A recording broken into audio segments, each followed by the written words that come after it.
It was almost as if we were headed for the Wizard of Oz. 4029 on the air last night, warning you of strong storms. This is a storm that could do a lot of damage. Now showing you the damage from northwest Arkansas to the River Valley. I just feel like we should come out and, help the people who support us on game night. Plus, a barge removed from the Webbers Falls Dam months after it crashed during the historic flooding. Any part of this system is shut down, the whole system's shut down. How they navigated the difficult project. You got a telephone, you got a telegraph, and you got telefiremen, so everybody found out about it pretty quick. And a local firefighter writing a book to inspire local kids. He explains his inspiration to put pen to paper.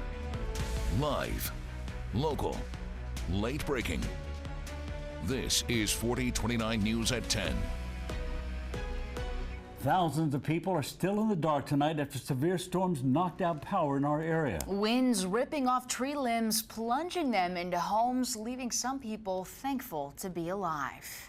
Well, good evening from Northwest Arkansas to the River Valley. Our live crews working around the clock to bring you the most up-to-date information as the storm's aftermath continues. That's right, and we are working to figure out right now when the lights will come on for thousands of you. We want to bring in 4029's Allison Wise. She's been looking into this for us. Allison, what are you learning about these outages? Well, Paige and Craig, tonight we had several trucks that were out here just earlier trying to restore power. We're in Bella Vista.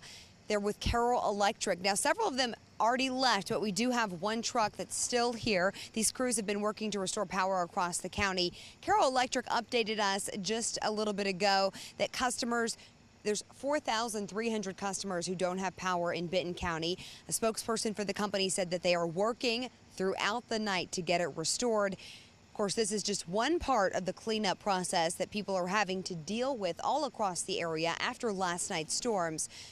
In Bella Vista, crews were out today trying to remove trees that had fallen in people's yards and on top of their homes.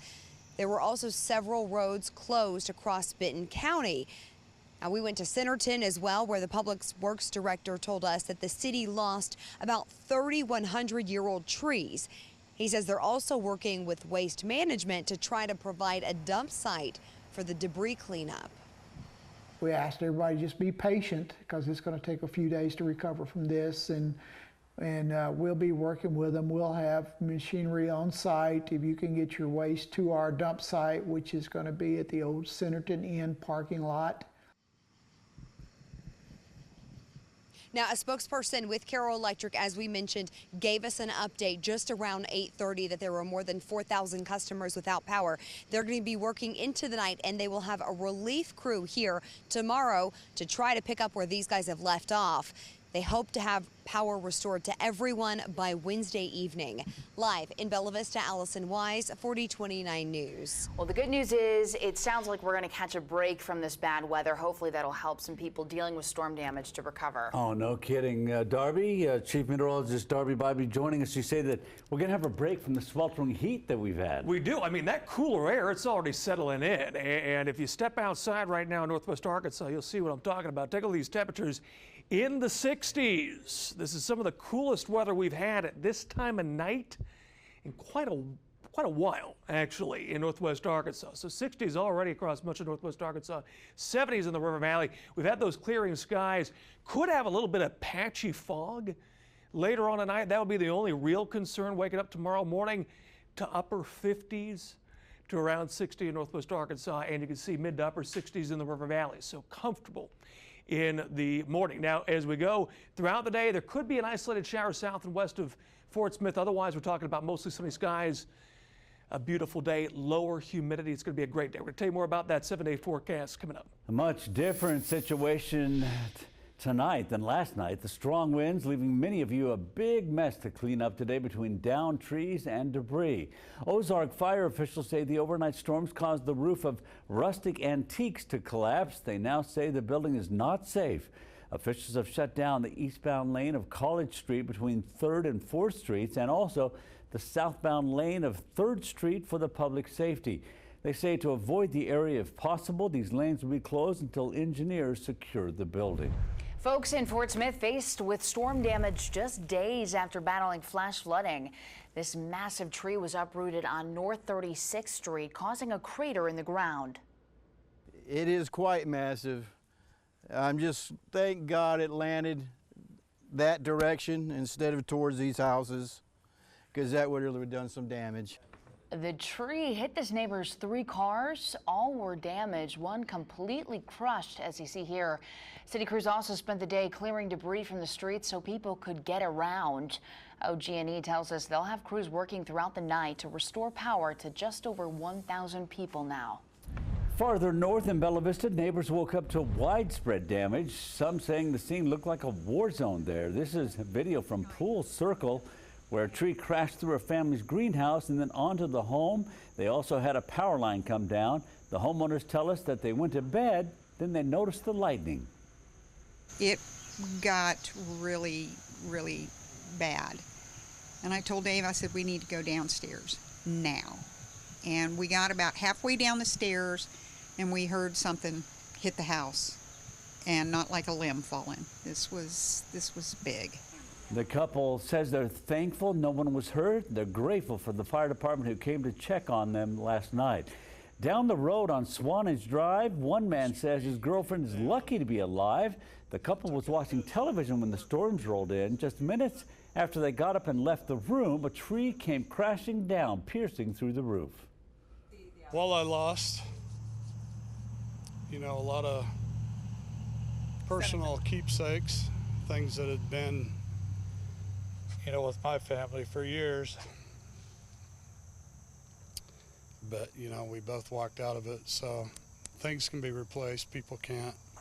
A crane was brought in to take the limbs off the house. To make matters worse, a tree fell on the girlfriend's home just several months ago, and she's already in the process of rebuilding that. The city of Bella Vista says crews will start work again tomorrow at 6 a.m. In Pea Ridge, students got to sleep a little longer because of the storms. Power outages in the city delayed school until 10 a.m. In Oklahoma, Vian Public Schools canceled classes for the day. Students were actually taken to school, but the outage lasted longer than expected, so they were fed and taken back home. Thought it'd be a good idea to cancel practice and give back to the community that comes out and supports us on Tuesday and Friday nights. At the end of this newscast, local high schoolers doing some good in all this damage. We're going to tell you how these students use their time to help their neighbors. Now, many of the images that show the storms and the damage in the area the best are from you, the viewers. This is video of the lightning show that many people saw across the sky last night. Wow, this is from Benton County. And these photos are from Bella Vista, taken by Connie Myers near Tillicoultry Lane. You can see that the massive tree uprooted from the ground there. We'd love to see your photos. You can join our You Local Arkansas Facebook page, and they might end up right here in our newscast. And you can download our free 4029 News app to get breaking news alerts when storms like this roll into your area. In other news tonight, Heavner residents meeting again to talk about persistent water issues in the city. People there say their water is brown and cloudy and it stains their clothes. One woman actually brought her sheets to tonight's meeting. She says they looked like someone tie-dyed them with mud when she pulled them out of the washer. My husband was like, oh, bleach them. Well, I didn't figure it'd work, so I bleached them. It didn't work. Finding out now, coming to this meeting, that bleaching these actually made it worse because of the stuff that's in our water. Tonight, residents learn more about what's in their water and how water is typically treated. This meeting comes as the Oklahoma ADEQ is expected, or the Oklahoma DEQ is expected to inspect the Heavner Utilities Authority tomorrow. We'll keep you posted. Bentonville will soon have a new traffic solution. The city council voted to give the police department new equipment that would provide real-time data to better estimate problem traffic areas in the city. The equipment costs $34,000. It includes traffic counters and what they call calming devices. Work on Webbers Falls Dam after 2 barges got loose and crashed into the dam is finally underway. Yeah, it all happened during that historic flooding we saw back in May. 4029 was the only local station there to witness the process today.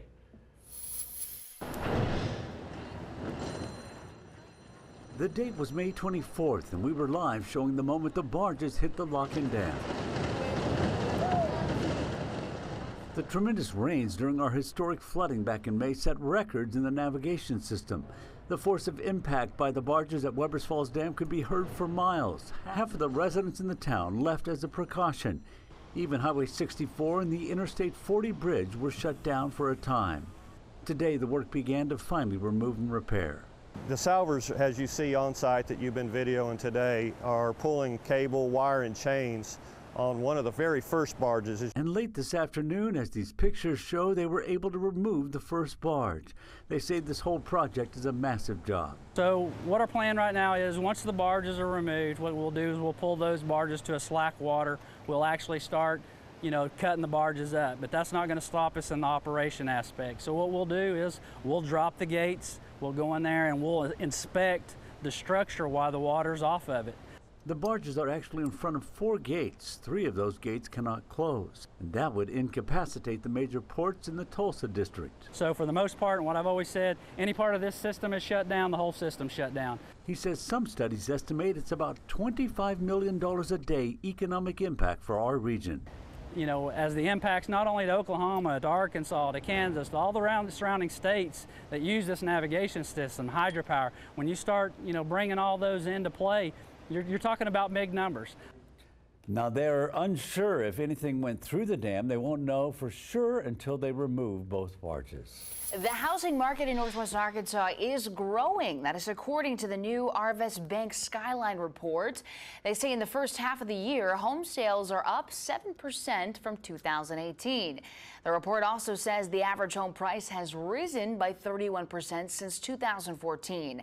With the high demand for housing in the area, the report also warns of a potential shortage in lots for new construction. The Skyline report is done twice a year by the Walton College of Business. And a suspect in multiple thefts and car break-ins is in custody tonight after running from police. Van Buren police say that 18-year-old Jacob Whitsett was arrested on Friday. He is accused of stealing 3 cars, breaking or entering into 11 cars, and other crimes. Right now, he's being held in the Crawford County Jail. Fayetteville police announcing today that they'll have extra patrols at local schools this week following an alert about a possible threat. Several districts and the FBI put out a statement on Sunday about a threat of a possible shooting in Arkansas on Thursday, but they believe that threat is unsubstantiated. The police department says as a precaution, they will increase police presence at Fayetteville schools by providing extra officers. Northwest Arkansas and the River Valley, not the only ones left to pick up the pieces from last night's storms. Coming up, hear from 2 Oklahomans who rode out a tornado and they're now cleaning up. And we're going to meet Dave, the friendly fireman. We'll tell you why a local firefighter wants to introduce him to all students in Northwest Arkansas. Great story. Stay close.